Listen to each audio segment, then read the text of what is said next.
What's up, adventurers? It's time for another What's in the Shop. Today I've got a great What's in the Shop plan for you guys.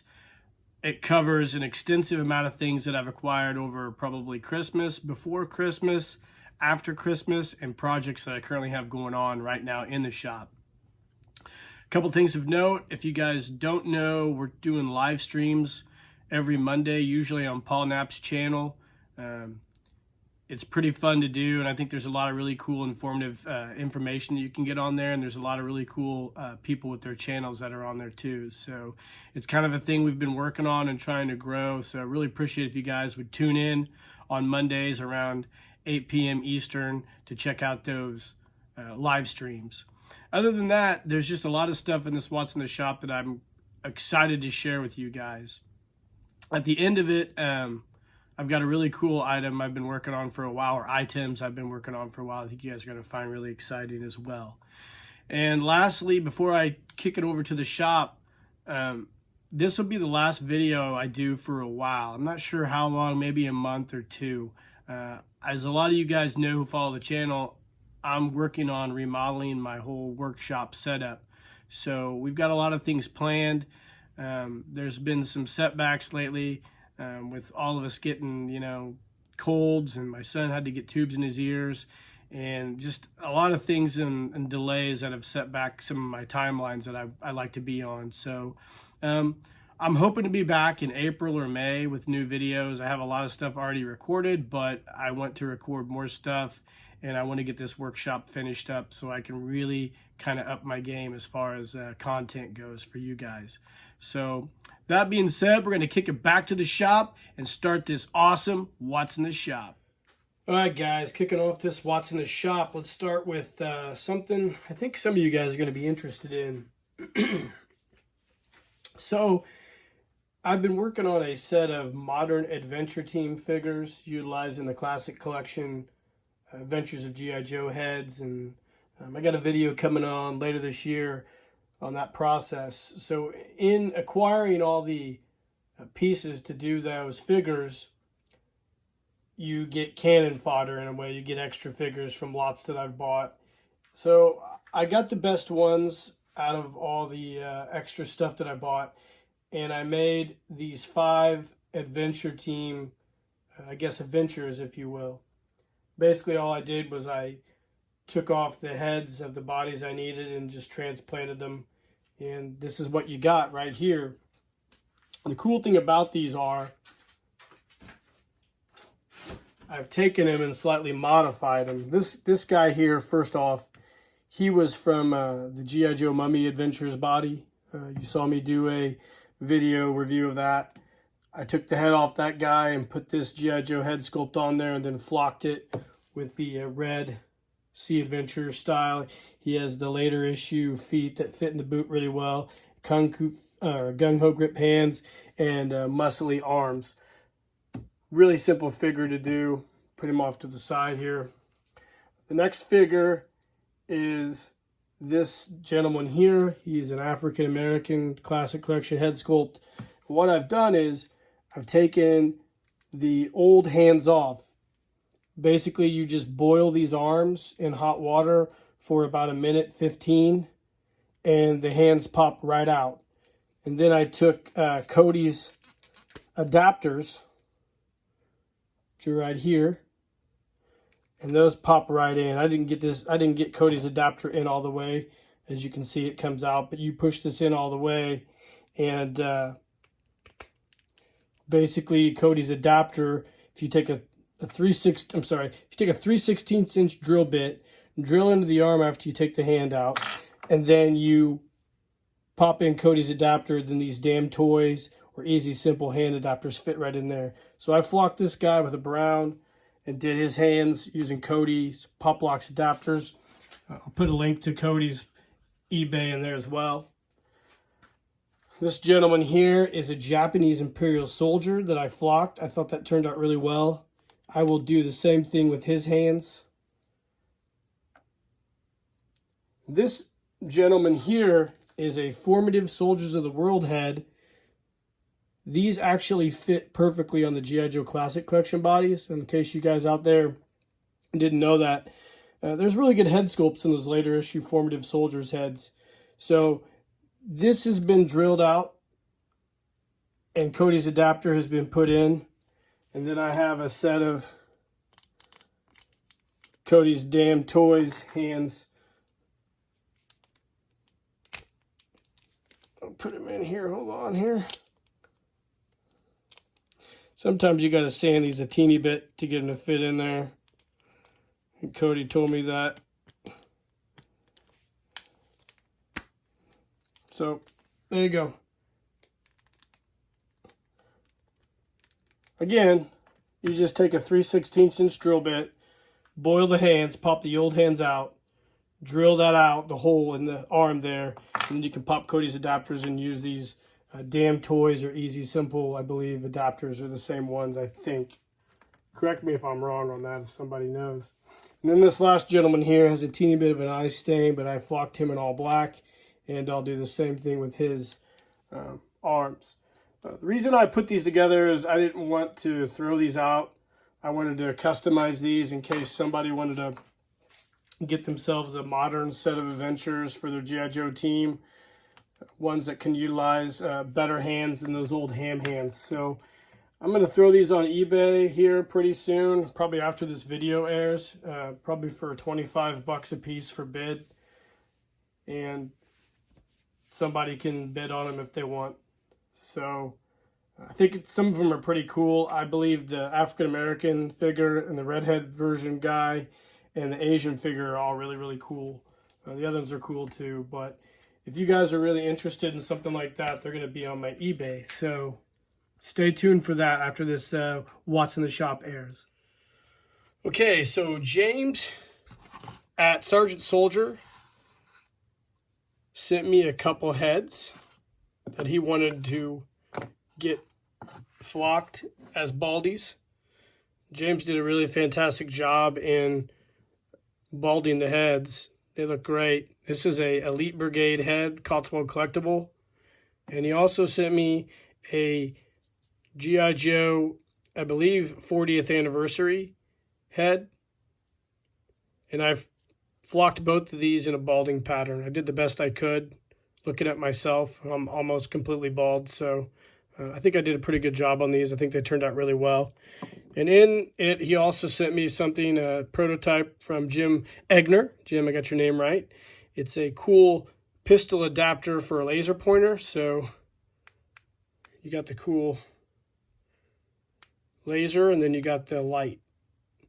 This is really cool. I will definitely figure out something for this. I've got an idea, actually, which probably coincides with the next portion of this What's in the Shop. So this is some stuff I wanted to share with you guys. Okay, so first off, one of my favorite companies, Grunga Toys, Sydney, sent me a pair of replacement shoes to go with the replacement sweats from the Steve Austin Cotswold collectible set. Thank you very much, Sydney. I really appreciate it. These are going to go great on my Steve Austin figure, so thank you very much for sending me the right shoes. I really, really appreciate it.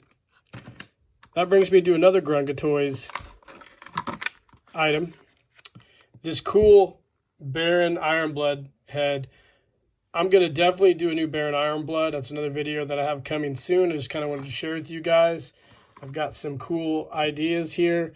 I've taken a Formative Soldiers of the World super articulated arm, and I'm going to retrofit it to an old muscle body that I have.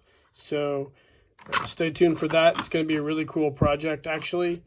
I'm going to build a Baron Ironblood from scratch using Grunga Toys head molds and some existing pieces and some old muscle body stuff. So that's another video coming. I will also be doing the Baron Ironblood helmet that I got as well. So stay tuned. This is going to be, I think, a really cool video as far as my basic build line of videos goes. And I think I will add this pistol that Jim Egner gave James Peacock to this cool custom. I think it'll become a part of this. So I think that's going to be a really nice fit. So again, thank you, Sydney, for replacing these shoes. I love this head sculpt, and we'll be doing a Baron Ironblood in 2023 as well. Sticking with the theme of muscle bodies, I also have some more muscle body figures here, as well as some spare parts.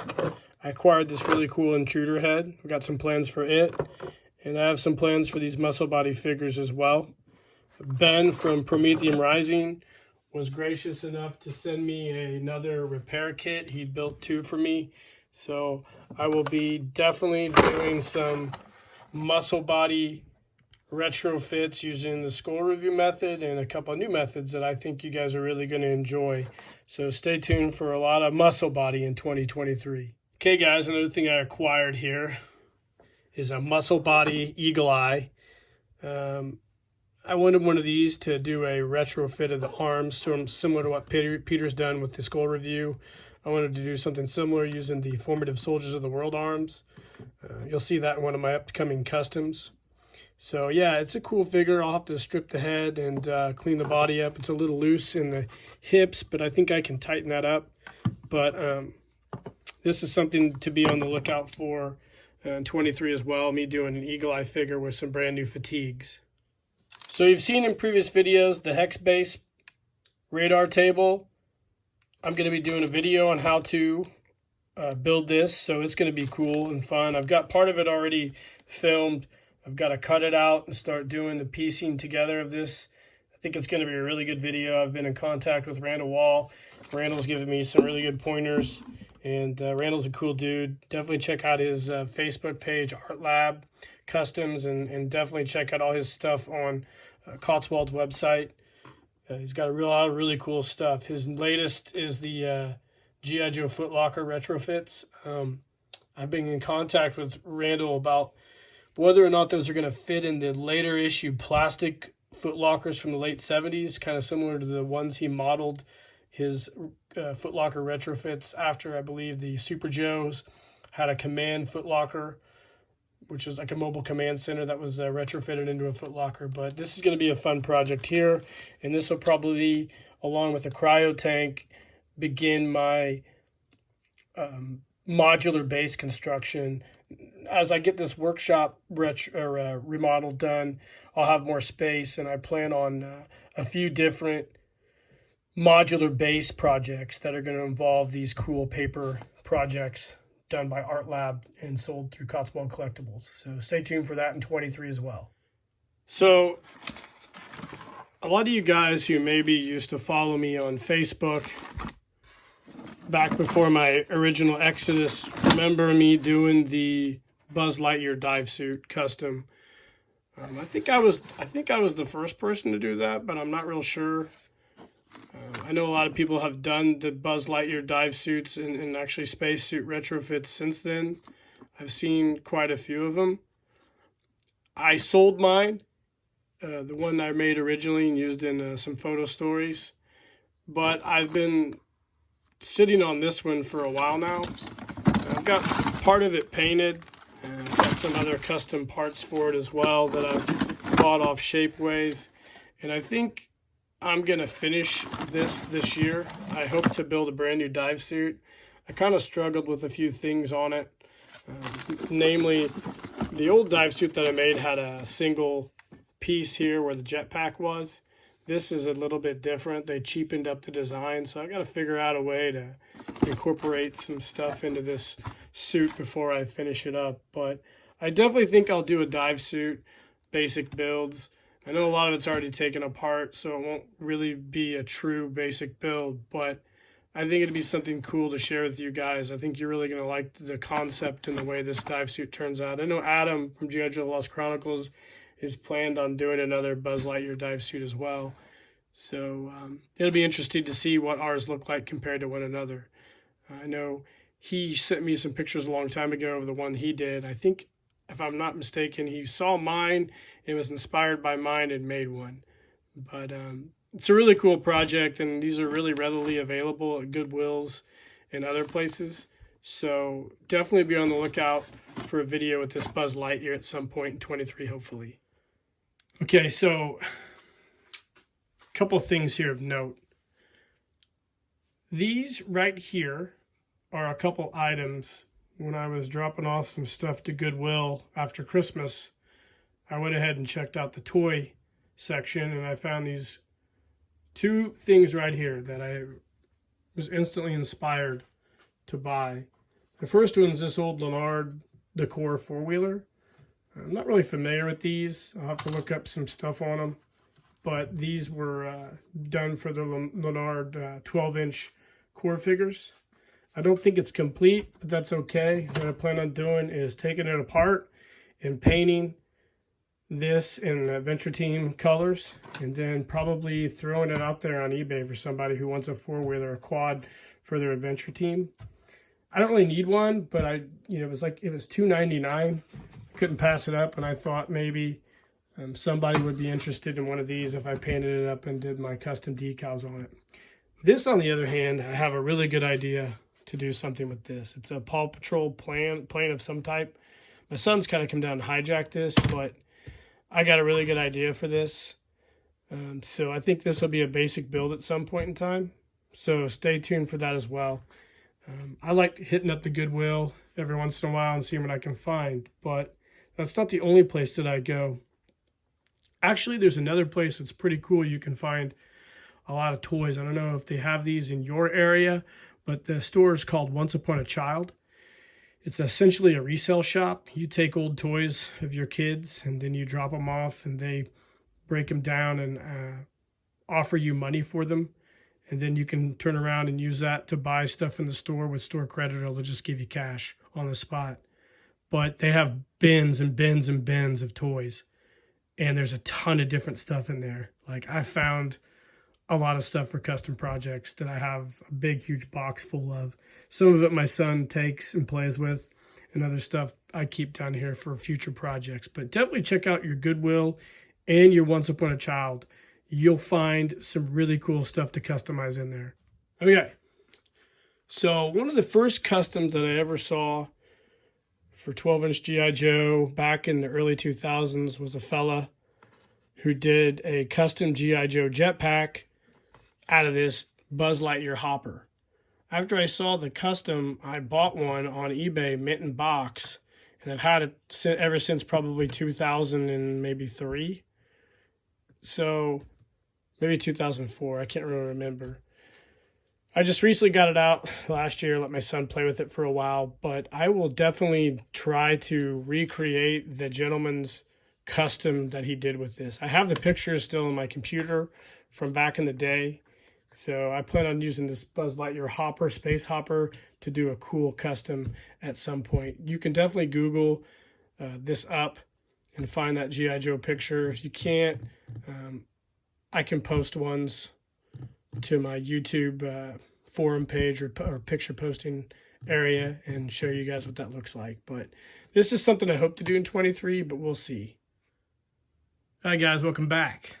So if you followed this channel for a while now, then you know that we have a love for Japanese anime, old school 70s, robots, and superhero shows.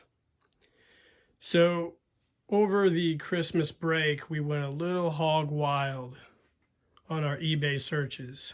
And I bought a few things for myself and my son. And this is what we've got. So I picked up this vintage Shogun Warriors Guy King from a dude out in California. I found it in a storage container, and I got a really good deal on it. Pulled the trigger on it, and my son was super excited. It was part of his late Christmas, so he loves playing with Guy King. I've got some parts on order for it from Shogun Plastics, namely the missiles for it. This guy here I also picked up. He was damaged, and I'm doing a video of the restoration of it, which will air sometime soon. This is Deimos. He's in pieces right now because I'm in the process of cleaning him up and getting him repaired. I also have parts on order from Derek at Shogun Plastics. Derek Larson, if you're not familiar with him, he makes a lot of reproduction Shogun Warriors equipment. A very talented designer and probably the tip of the spear when it comes to Shogun Warrior reproduction parts. So definitely give him a check out. But I've got parts ordered for those guys. pretty cool. Next up, we'll talk about this little pile of stuff right here. Hold on one second. All right, I'm back. So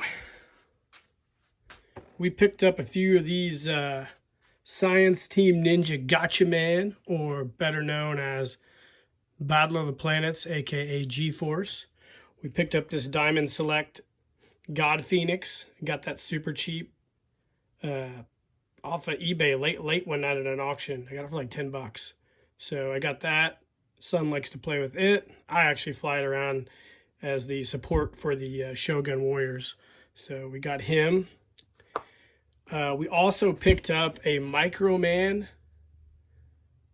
Gatchaman figure. It's pretty cool. One of the awesome characters from the show. I believe this is, oh boy, I can't remember his name off the top of my head. I know there's Mark and Jason. This is Mark, I believe. Yeah, Mark. Yep. Sorry, my brain got a little foggy there. I got this Microman Mark figure, Takara. I got this pretty cheap too for like $20. So I thought this was a really cool little figure to have. I also picked up this Metacom Mark figure, 12-inch figure for like $40. Free shipping. So I actually added this. It's probably go on my desk at work. For those of you guys who don't know, I would say Battle of the Planets was the first cartoon that I can remember being obsessed with as a kid. It was the late 70s, and I remember my brothers would come home from grade school, and Battle of the Planets would be on WTTV4 in the afternoons after school. It was one of the first cartoons I can remember vividly watching. It was one of my favorite cartoons when I was little. I loved when the Phoenix would turn into the Firebird, and I just thought the whole concept of the 5-member super team was really, really cool. I actually love that cartoon so much. I still, like I said, I'm 48 now, and I don't have a lot of not great. I don't have a lot of vivid memories from when I was really little, but Battle of the Planets is one that really, really stands out in my mind. It's just one of my favorite cartoons. As a toddler, just watching that and marveling at the animation and the cool characters. And not to mention, I guess it was the first time you ever had a transsexual villain. If you guys are familiar with how the cartoon ended and the main villain, it's pretty fucking wild, man. So definitely get on YouTube and check out the ending of that cartoon series. It's way ahead of its time, apparently. So great cartoon, and I love all the characters. And I just wanted to add a few of these to my collection because I'm obsessive and I'm kind of an idiot when it comes to stuff like that. So love those guys. Now, my son's favorite cartoon right now to watch is probably Tetsujin 28, aka Gigantor. He would love to have a Gigantor Shogun Warrior figure, but they are anywhere from $1,200 to $2,400, and there's zero chance dropping coin on one of those unless we hit the lottery sometime soon.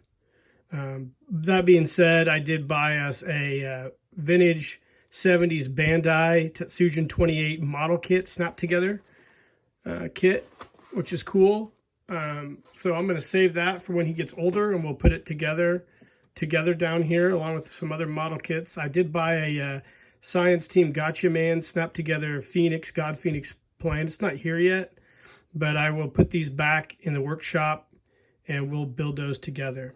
So I love Tetsujin 28. Gigantor is a really, really cool robot. It's a neat cartoon series. I wish they had a English dub version I could find of the New Adventures, which were the late 70s Gigantor, but we really can't find one. So I spend all my time, he watches the cartoon and I read the subtitles for him. So I guess that's a good way to learn how to read, but it's a big waste of time for me. Last thing we picked up was this right here. Now, I bought one of these for my son. His first Shogun Warrior he got was Raideen the Brave. And we've been watching Raideen the Brave cartoons. Again, subtitle, I read the subtitles. He was obsessed with Raideen for a good 3 or 4 months. And I was actually watching a toy review of this figure, debating whether I would buy one for my own collection. And he happened to be going through my YouTube feed and saw this and wanted one. And I had already bought one and had it on the way, so I decided to give it to him for Christmas. So he has another one of these. And then I turned around and found one on a charity auction on eBay for a gentleman who was a veteran out in New York who had passed away, and his family was auctioning off all of his anime collectibles he got overseas when he was stationed. And I decided to pony up some money and support that cause. I thought it was a good cause. So, yeah. I bought this, so I'll probably end up doing a review for a lot of this stuff at some point in time. I know I have a restoration video for Deimos. I'm going to have a review for Raideen the Brave, this Metacom figure. I'll probably review Mark as well, and maybe do like a double review of the Gatchaman stuff. So that's what's going on with this stuff, man. We really went buck wild on some Japanese stuff. So it's one of my son's favorite things, and I do enjoy playing Shogun Warriors with him, even though sometimes he's a little unorthodox. But I love that he's building a solid foundation and an imagination. So pretty cool stuff. All right, guys, speaking of Shogun Warriors, I should share this with you guys really quick. So when I placed the order for my son's Deimos parts, I also ordered these cool blood red missiles for my Great Mazinga. So I think they're dope. I love the whole blood red look. This is my Shogun Warrior, by the way. I have to have my own for battles. So I have the original Mazinga, Great Mazinga. I bought this from a fellow on Facebook. I think you guys might have saw it in a video a long time ago, but I restored him, and he's awesome. This is my guy. I got some parts from Derek at Shogun Plastic, namely this spacecraft that fits in the top of the head. But I bought these blood red missiles and changed them out from the typical missiles, so I think this is super cool. I really like the way these look on my Great Mazinga, so I just wanted to share that with you guys. I thought it was pretty cool. All right, so this is something else I picked up. I actually bought this for my birthday over the holidays. It's Head on a Pike, the illustrated lyrics of Matt Pike. So if you guys aren't familiar with Matt Pike, he was one of the founding members of the stoner metal band Sleep, famous underground, I guess. It's pretty much mainstream now. If you're a rock metal guy like myself, you definitely know who Sleep is. They're one of my favorite bands. But Matt Pike was one of the founding members, along with Al Cicero, of Sleep. And he would later leave Sleep and go and make some not solo projects. I guess he'd leave and form High on Fire, which is also one of my favorite bands. It's a sludge stoner rock band. Some people might call it metal. I think he's the next in line behind Lemmy Kilmister. Maybe him and Abath from Immortal are two of the coolest dudes in rock today. And I absolutely love Matt Pike. I think he's a super talented artist. And if there's ever anybody that I vibe with as far as like a pseudo famous person, it would be him, because he believes in a lot of the crazy shit I believe in, like lizard people, UFOs, giants, vile vortices. Like, dude, there's some freaking gnarly interviews with him lately when he launched his solo album, Pike versus Automaton. Dude, he had some great some great interviews that really freaked a lot of the super woke journalists out that were interviewing him. I think they were a little taken aback by some of his views on things, which I totally vibe with. But anyways, I bought this illustrated lyric book of all the lyrics from his High on Fire days. And there's a lot of really great songs in there. Each album is in here, and each album is illustrated by a different artist. So, High on Fire's first album, The Art of Self-Defense, illustrated by Santos. I am familiar with this guy's artwork. And then, there's a lot of different artists. Some I'm familiar with in this, and some I'm not. One of them that is in here, obviously, is Skinner. Skinner has his artwork in this. He did the cover of High on Fire's last album, Electric Messiah. So this is a great book. I really enjoy Matt Pike. I love High on Fire. I love Sleep. I love Matt Pike's solo album. You could say I'm a Matt Pike fanboy. I had an opportunity at one time to meet him at Dark Lords Festival up in Munster, Indiana during the Dark Lords Three Floyds Beer Festival. He walked right by me and I was like, dude, I'd like to have a beer with that guy. And I just didn't say anything to him. I thought, man, you know what? I'm not going to bother this dude. He's having his time and I'm going to have mine. So I'm not a person who's captured by celebrity. They're the same people as me and you. So, but he sounds like a guy that I would love to hang out with. So, man, Matt Pike, if you're watching this, which I doubt you are, you're dope as hell, man. Cool book. All right, so you guys have seen the Starboard Avenger in my Super Joe story I did last year. This is my son's cool Starboard Avenger. I bought this probably about 6 or 7 years ago off somebody on Facebook, I think, Facebook for sale groups.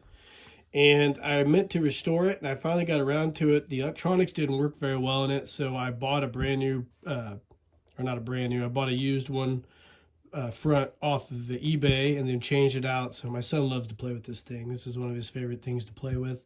I let him play with it around Christmas. We've created a whole universe. So we have our Shogun Warriors that are buddies with the Starboard Avenger, who's also buddies with the God Phoenix. And we continue to add different genres and toys to our mix to create our own big super team. And I lay in bed every night and tell him stories. I just make up stories about the Shogun Warriors and adventures with this Starboard Avenger. My son, this is his ship that he pilots. So anyways, that's just the backstory. On the Starboard Avenger, what's usually missing is this little turret. On almost all of them, it's hard to find. I found this on Shapeways. This is actually pretty pricey.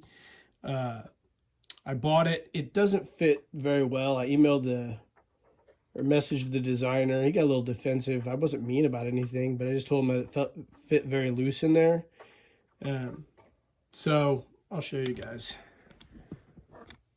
The tab thickness on the bottom here is a little not quite wide enough to fit in that slot.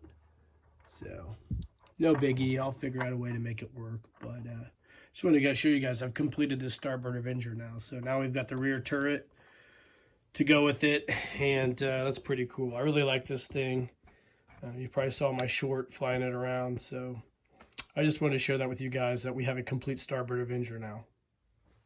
All right, so I told you guys that at the beginning of the video that I acquired some things before and after Christmas. Well, here's some stuff I really want to share with you guys that I'm excited about adding to my collection. So I pre-ordered these NECA Dungeons & Dragons figures several years ago. It seems like it's been several years since I pre-ordered them because it took them so long to finish these. But I pre-ordered these two NECA figures from their Dungeons & Dragons line, and these are great. It was a long wait, but I think they're very worth the wait. So we have Warduke,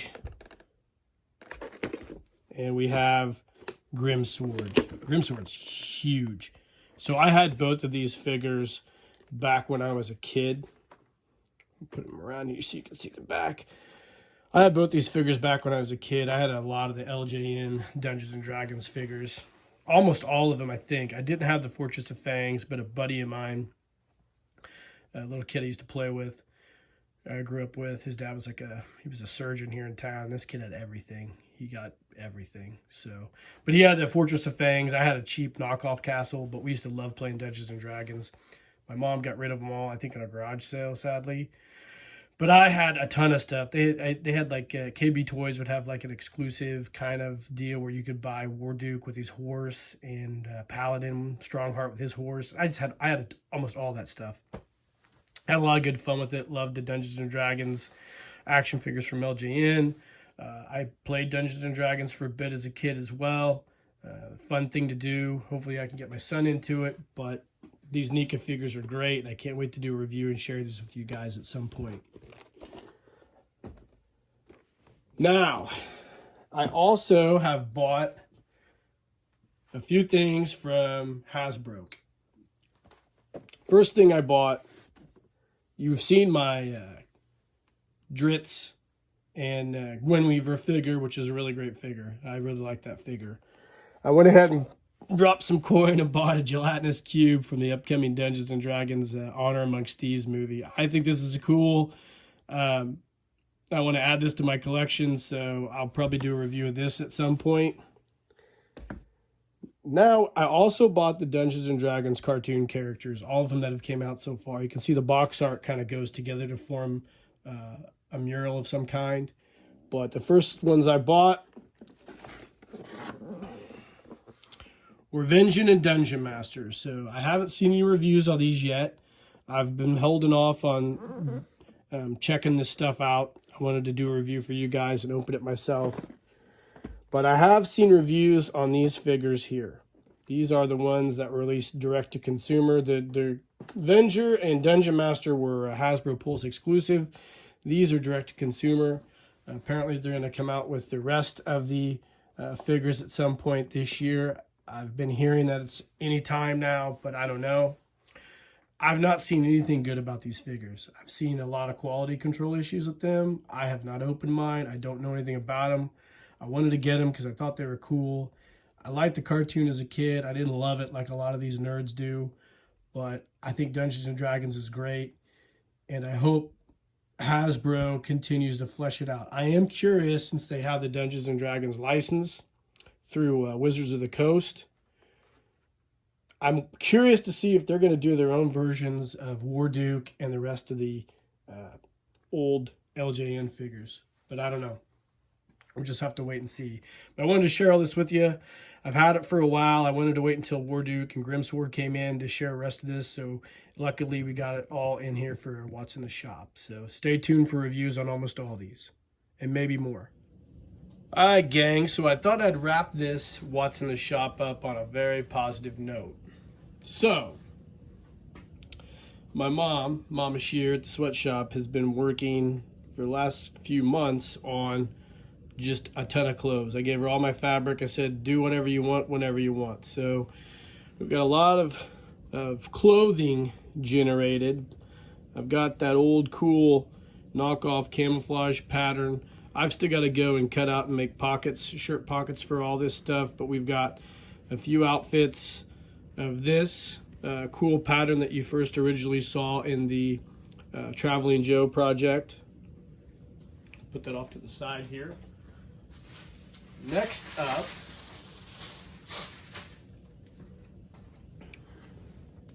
we have some smoke jumper outfits. So I had her come up with some yellow that I had left over from Kathy. I got some short sleeve shirts, which would be for something else, but I'll have a couple of smoke jumper outfits as soon as I get the shirt pockets done for these. So we'll have some pants and shirts, so I'll have those probably in case anybody's interested in a kind of a real simple smoke jumper outfit. And then I've got the yellow shirts, which I've got a plan for these as well, so stay tuned on those. Next up, I just have some cool, she had some spare fabric and she made a couple cool Explorer outfits. I'll do shirt pockets for these as well. Just a basic Explorer shirt and pants. I think this would be kind of a neat little outfit. I think the colors are really cool.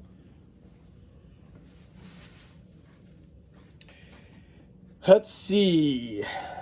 We had some more of the frog skins, so I did a couple more outfits of these, so I'll make pockets for these as well. We'll have those available at some point in time. I've got a project planned for a lot of this stuff, actually. And this is a cool pattern here. This is called Fractal Leopard. This is from Red Kite Camouflage Customs on Spoonflower, and this is a really cool pattern.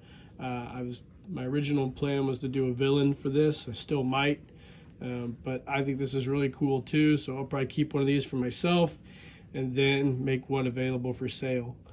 I got shorts as well.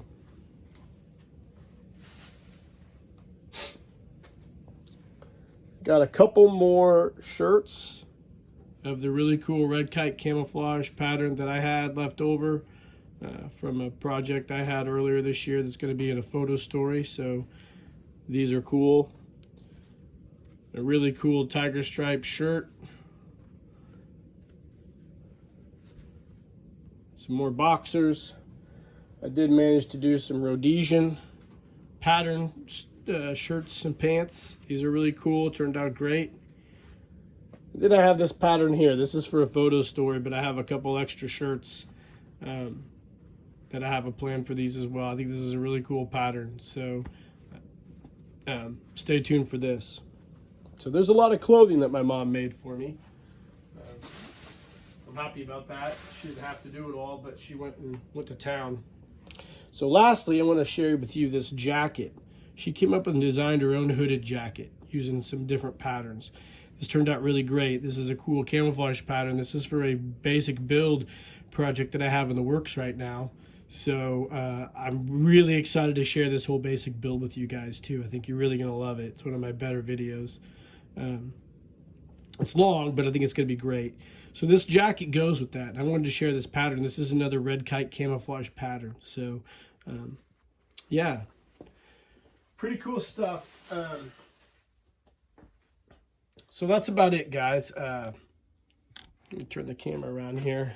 You can see I've got all this stuff going on right now. This is all stuff I'm getting ready to put up, box up, and hopefully not lose when I start this shop reconstruction project. So I'll give you guys a little bit of an insight what I'm going to do on the shop just to finish this video up. So I'm going to keep this area here about the same. I'm probably going to add some different shelving up there and get rid of all that. I'll probably clean my sink up. I've got to fix a water line, no biggie. And then I'm going to put a work surface around this whole perimeter here and probably L it out here at some point. Incorporate in this old drafting table that we built a long time ago. This area here is going to become my son's art center room, or art center, where he does all his painting and stuff or whatever he wants to do, Play-Doh. I'm going to rebuild this door like I did out here. I'll show you guys this. So I rebuilt this door to my Viking War Lodge. I don't know if you guys have ever seen that, but I'll give you a real quick tour of that. I built this door myself. This is my Viking War Lodge. This is where I hang out with all my buddies in the summer. I redid this whole room as well. I have a Model T garage in my house, concrete roof, got a I-beam going across supporting the concrete. I wired this and insulated it and everything. Excuse me, but I also did this doorway here. This was not as big as what it was. I took a concrete saw and cut on either side of the wall and did all that. Built this brand new door, framed all this in. So I'll be finishing up my garage here as well. There's the cabinets over here that are gonna go up top here where you see all my tools. So this is gonna look vastly different when I'm all done. So I hope it really works out the way I want it to work out. But that's the plan at this point in time. Anyways, guys, I really appreciate you watching this video. I hope you like it. It's got a lot of stuff in it. I look forward to coming back in hopefully May and showing you guys a brand new shop and with a lot of brand new items and a lot of brand new projects. So keep your fingers crossed. And in the meantime, guys, keep living the adventure.